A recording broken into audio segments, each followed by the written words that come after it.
We're back in Marbella at Puerto Banús to interview successful entrepreneurs. We're going to be asking them what they do, how they started, and any inspiration for the younger generation. So without further ado, let's get into it. So I'm here with Will Stothard. And you're hoping to get a AP/Swatch collaboration watch today, right? Here in Puerto Banús. Now, we were just talking to you, obviously, we interview entrepreneurs now. What is it that you do for a living? So I've got a business that wraps taxis. So old school London cabs.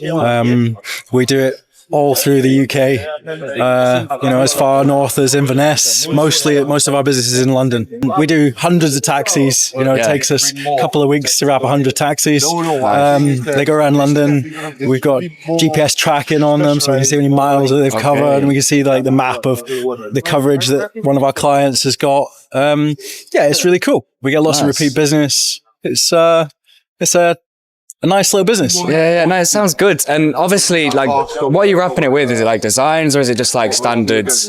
Yeah, so like printed designs. Okay. So we get a brief from a customer, they design it all themselves.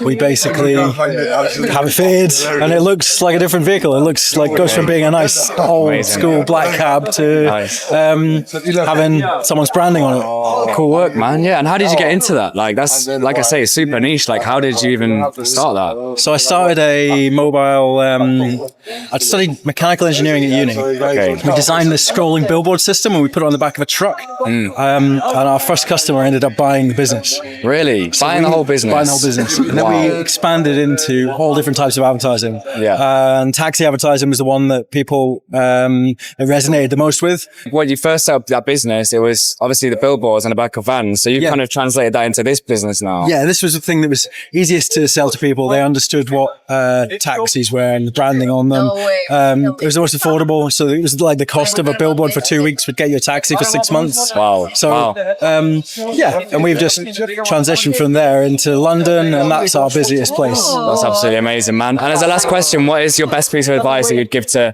an upcoming or young entrepreneur? Never give up. Never give up. Never give up. All right, amazing. Well, thank you very much. Thank you for speaking. Will, we just found him in the line, basically waiting to try and get his hands on the AP/Swatch watch collaboration. Now, this was a really interesting story. He actually wraps taxis in London and other surrounding areas in England, promoting very popular brands in the UK. He also said there's actually a tracker on each taxi so people can also see how effective each campaign is and how many miles the taxis have actually travelled. We're really hoping to get a longer form interview with him on a yacht very soon. So I'm here with Matteo. Matteo, very nice to meet you. I'm Alfie. Nice to meet you, man. Now, what do you do to basically be driving such a nice car like this? Okay. So I do e-commerce. I do e-commerce in 6 years actually. Started as drop shipping, like in Italy, you start with the first store, then you go to the Europe, and then like suddenly you just like discover the US. So you notice that there's like much potential there. Yeah. And so we started our brand like 1.5 years ago in the US, and we just like skyrocket everything like really, really fast. So yeah, that's why now we are just in Marbella, just to enjoy the weather. Of course. Yeah. And obviously you said you started off by drop shipping, right? What was the thing that first got you into doing that?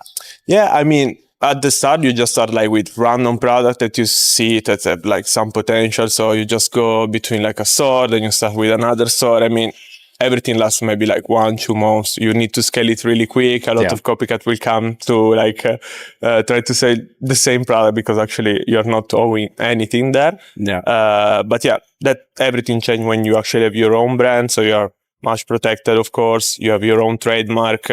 You can control actually your copycat, so it's different. Yeah. Okay. Yeah. And what is it that you actually sell? Like, what is the main thing that you sell? I mean, right now we're in cosmetics, so it's generally like if you spoke with some guys in D2C, like they don't do like this niche. In supplements, skincare, or anything like. We started in cosmetics. Like as a joke, because it was already like a winner product, like a trendy product. Yeah. And then, when like the product died, we said, okay, what we do now? Like we just sell the brand and it's actually like a drop shipping store, or we really focus in this one. So we started hiring people, making like a real team and like continuing to grow with the same business. Yeah. That's what so you basically scaled it from that. Yeah, exactly. And just like continue to add like product to the line. Like that's what you got to do, right? Obviously you start off, like you say, you start off with a product, and then when it gets more popular, you think, right, I can make more money from this. Let's scale it. Exactly. So obviously you say you're selling cosmetic products. What is if you don't mind sharing, the best selling product that you've basically sold? I mean, there's actually like line of product. So it will be, I think right now, like the concealer, it's really on trend in general. But yeah, then you really like the good things of cosmetics that at the end, like when you buy the customer, so you just need to find like the product with the best CPA actually on Meta or whatever. And then you just can sell everything. Because like they just know your brand with one product, and then you need to sell them a lipstick. You sell a lipstick. You need to sell them a powder. You sell a powder. Like it's really easy. Then you just need to find the product that can give you like the best CPA to acquire the new customer. That's all. Amazing. And as a last question, what is the best piece of advice that you'd give to someone wanting to do the same or an upcoming entrepreneur? Yeah, I would say just start. It's actually really easy. It's more easy.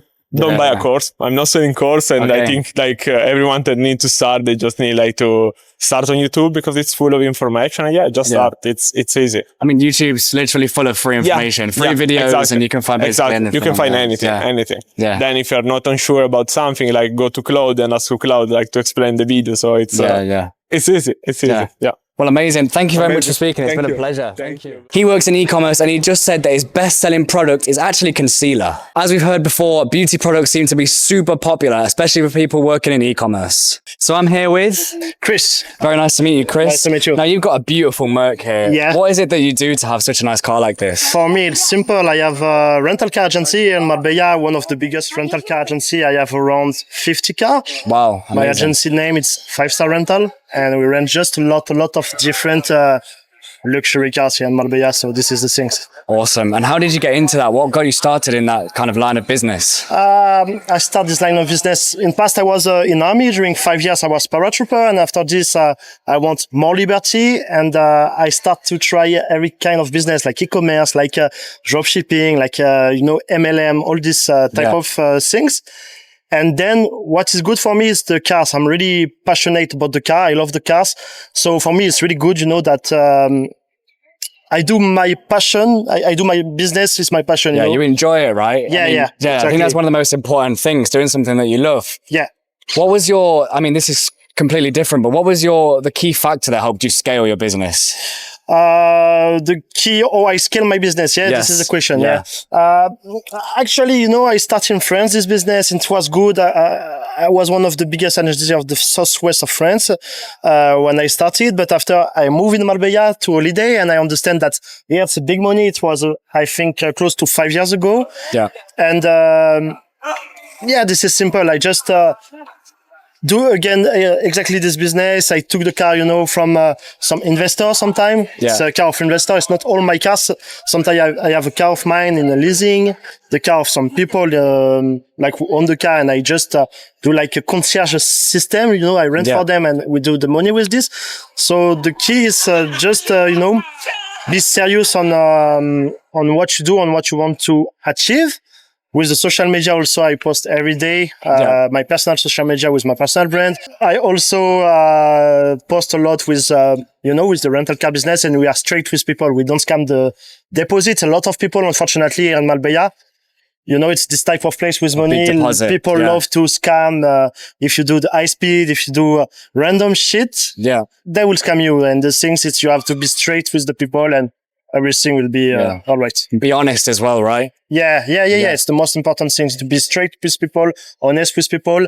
And when you are honest with people, you can work easily. And it's, it's all this different line of business. Yeah. When you're straight with people, you can walk on the streets. People can come to you and you are not stressed. No security, no nothing and around. So all good. Yeah, amazing. Well, thank you very much for speaking. Yeah. Chris just told us that he has one of the biggest car rental companies in Marbella and has over 50 cars that you can choose from. Unfortunately, here in Marbella, he said a lot of people like to scam and take big deposits, especially when you're renting the cars. And that's why he doesn't do that. And it kind of gains more trust in the market. So I'm here with Stane. And we've just seen that you pulled up in a really nice car. Now, what is it exactly that you do to have something like this?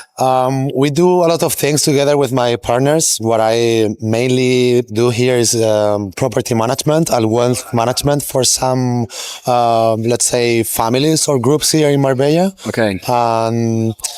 We do also rental cars and some concierge services on top of this, because when you have already the client is with you in the accommodation, then Marbella is the best place to help them have the best experience. Yeah. At the end, their experience is our service. If you make good service, then they will tell to others what we do. And this is how you organically grow here in Marbella, in my opinion.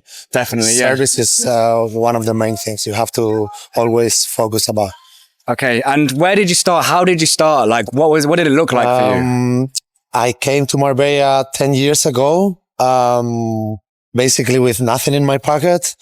They offered me a small position as taking care of the apartments. Yeah. And from there, I started getting to know some other owners of apartments, people that do maintenance. I started knowing how to do maintenance and refurbishment myself. Yeah. Like this, as I'm telling you with the other services, when you make a good service to people or you are always there when they need you, this is how people understand that you are focused on growing together with them, not only focused on the money. The money can be the goal, but you have to do a proper journey to get there, not to just get the quick buck. If you want a long-term relationship with them, you need a long-term vision as well, and you need to do what you say that you are going to do. Yeah, so it's all about the service, right? Yes, it's all about the service. It's all about the experience of the person, and if you what you sell is service, then you have to be the best in what you do. Yeah, yeah. And I'm going to ask you as a sort of last question: what would be your best advice that you'd give to an upcoming entrepreneur? Believe in yourself is the first thing, because you can. Is there for everyone. Yeah. It's there to get it. The money is printed already. Your dream is in your head until it's physical because you believed in it. Yeah. And also do what you say that you are going to do. Yeah. To yourself or to others. But it's very important that if you say something, even if you don't deliver the perfect or product or whatever, you have to do what you say. You have to go through with what you said, right? Yeah. You have to follow your words. Otherwise, people will understand that you are not respecting yourself, then you will not respect others. Yeah. So a lot of this is about reputation, really. Building your reputation. Yeah. But it's very important to respect yourself so others can see it. Yeah. Otherwise, it smells. Yeah, yeah. That makes sense. Yeah. Well, perfect. Thank you very much for speaking. It's been a pleasure. Thank you very much. That guy said he works in property management and wealth management for families in Marbella. He said the most important thing when owning a business, specifically in Marbella, is to give great service. Because people will speak to others about you. And as you guys already know, word of mouth is one of the strongest forms of marketing. So that's been this video. Thank you guys very much for watching. Comment down below which interview was your favorite and let us know what you'd guys like to see in any future videos.